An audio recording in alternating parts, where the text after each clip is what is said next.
Kami dari kelompok 2 kelas 3 akuntansi C yang beranggotakan Syifa Quratil Aini, Fajar Sidik, Amir Hamzah, dan Rahma Salsabila. Materi dari kelompok 2 yaitu prinsip dan peranan Good Corporate Governance. Prinsip Good Corporate Governance itu ada 5. Yang pertama, transparansi, akuntabilitas, responsibilitas, independensi, serta kewajaran dan kesetaraan. Adapun peranan Good Corporate Governance itu ada 3. Yang pertama, peranan negara, peranan dunia usaha, serta peranan masyarakat. Good Corporate Governance adalah prinsip tata kelola perusahaan yang baik yang dibangun untuk menciptakan kepercayaan pemangku kepentingan terhadap perusahaan. Prinsip ini diambil dari Good Governance atau tata kelola pemerintahan yang bersih dan transparan. Pedoman umum GCG bukan merupakan aturan hukum yang mengikat, melainkan etika yang menjadi acuan bagi semua perusahaan dalam menjalankan bisnis dengan baik. Prinsip Good Corporate Governance yang pertama yaitu transparansi. Transparansi adalah keterbukaan dalam melaksanakan proses pengambilan keputusan, dan perusahaan harus menyediakan informasi yang relevan serta mudah diakses dan dijangkau oleh pemangku kepentingan, termasuk hal-hal penting untuk pengambilan keputusan oleh pemegang saham, kreditur, dan pemangku kepentingan lainnya. Ada 4 pedoman pokok prinsip transparansi. Yang pertama, perusahaan harus menyediakan informasi secara tepat waktu, memadai, jelas, akurat, dan dapat diperbandingkan serta mudah diakses stakeholder. Pedoman pokok kedua yaitu informasi yang harus diungkapkan meliputi visi, misi, sasaran usaha dan strategi perusahaan, kondisi keuangan, susunan dan kompensasi pengurus, pemegang saham, pengendali, kepemilikan saham, sistem manajemen risiko, sistem pengawasan dan pengendalian internal, sistem pelaksanaan GCG, serta kejadian penting yang memengaruhi kondisi perusahaan. Pedoman pokok ketiga yaitu prinsip keterbukaan yang dianut oleh perusahaan sesuai dengan peraturan perundang-undangan, kerahasiaan perusahaan sesuai dengan peraturan perundang-undangan, rahasia jabatan, dan hak-hak pribadi.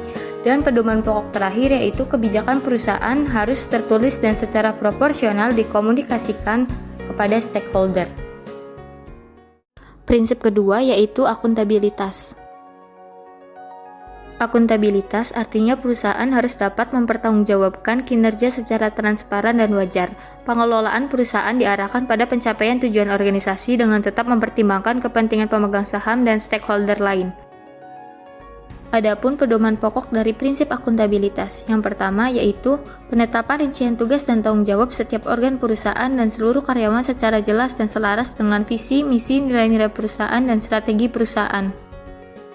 Pedoman pokok yang kedua yaitu meyakini bahwa semua organ perusahaan dan semua karyawan mempunyai kemampuan sesuai dengan tugas, tanggung jawab, dan perannya dalam pelaksanaan GCG. Pedoman pokok ketiga yaitu kepastian adanya sistem pengendalian internal yang efektif dalam pengelolaan perusahaan. Selanjutnya, pedoman pokok keempat yaitu kepemilikan ukuran kinerja untuk semua jajaran perusahaan yang konsisten dengan sasaran perusahaan serta memiliki sistem penghargaan dan hukuman. Pedoman pokok prinsip akuntabilitas yang terakhir yaitu setiap organ perusahaan dan semua karyawan harus berpegang pada etika bisnis dan pedoman perilaku yang telah disepakati. Prinsip Good Corporate Governance yang ketiga yaitu responsibilitas.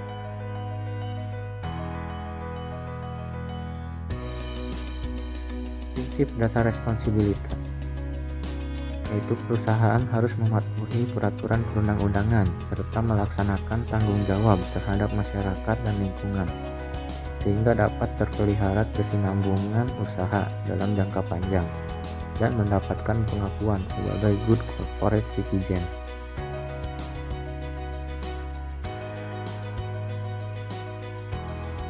Pedoman pokok pelaksanaan responsibilitas. Yang pertama, organ perusahaan harus berpegang pada prinsip kehati-hatian dan memastikan kepatuhan terhadap peraturan perundang-undangan, anggaran dasar, dan peraturan perusahaan. Yang kedua, perusahaan harus melaksanakan tanggung jawab sosial dengan antara lain peduli terhadap masyarakat dan kelestarian lingkungan, terutama di sekitar perusahaan, dengan membuat perencanaan dan pelaksanaan yang memadai. Prinsip Good Corporate Governance yang keempat yaitu independensi.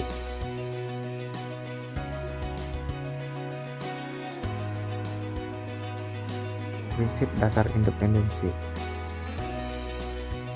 Untuk melancarkan pelaksanaan GCG, perusahaan harus dikelola secara independen, sehingga masing-masing organ perusahaan tidak saling mendominasi dan tidak saling diintervensi oleh pihak lain.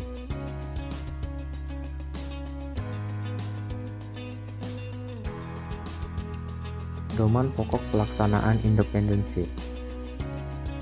Yang pertama, masing-masing organ perusahaan harus menghindari terjadinya dominasi oleh pihak manapun, tidak terpengaruh oleh kepentingan tertentu, bebas dari benturan kepentingan dari segala pengaruh dan tekanan, sehingga pengambilan keputusan dapat dilakukan secara objektif.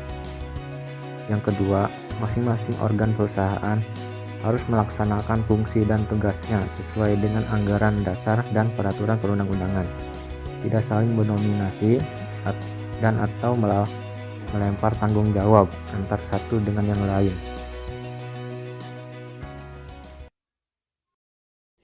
Kewajaran dan kesetaraan.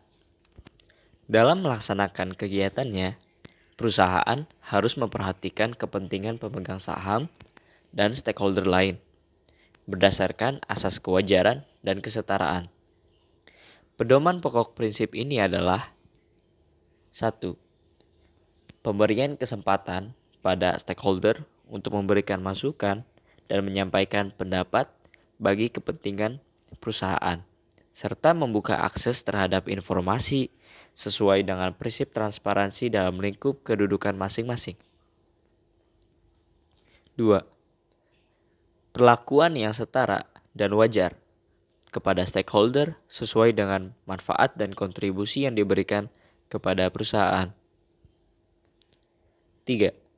Pemberian kesempatan yang sama dalam penerimaan karyawan, berkarir, dan melaksanakan tugasnya secara profesional tanpa membedakan sara, gender, maupun kondisi fisik. Peranan negara atau pemerintah terhadap good corporate governance, yaitu 1. Pemerintah sebagai leading sector membuat kebijakan-kebijakan dengan tegas guna mengarahkan pembangunan sebaik mungkin, sehingga seluruh sektor dapat melaksanakannya sesuai keinginan pemerintah dengan memperhatikan berbagai instrumen, khususnya di lingkup kesehatan nasional dan daerah, serta diikuti dengan aturan-aturan yang melandasi kebijakan tersebut. Aturan yang dimaksud guna memantau aturan main ke seluruh sektor-sektor kesehatan atau lainnya merupakan suatu perencanaan strategis untuk seluruh sistem kesehatan. Kedua, pemerintah sebagai sumber dana dalam hubungannya dengan pembiayaan di ruang lingkup kesehatan yang sangat kompleks.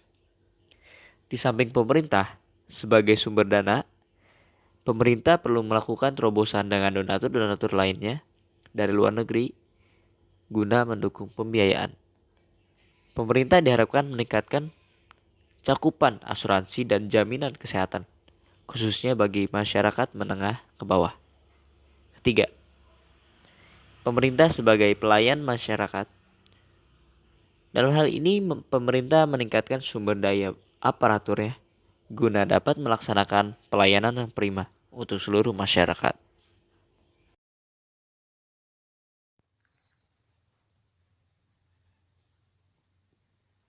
Peranan dunia usaha. 1. Menerapkan etika bisnis secara konsisten terjadi dapat terwujud iklim usaha yang sehat, efisien, dan transparan. 2. Bersikap dan berperilaku yang memperlihatkan kepatuhan dunia usaha dalam melaksanakan peraturan perundang-undangan. Terakhir, 3. Mencegah terjadinya KKN. Peranan masyarakat.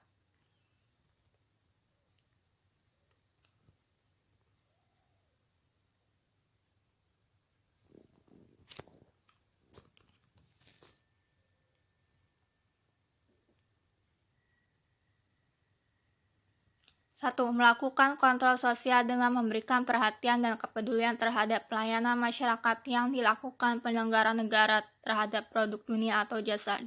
Melakukan komunikasi dengan penyelenggara negara dan dunia usaha. 3. Mematuhi peraturan perundang-undangan dengan penuh kesadaran dan tanggung jawab.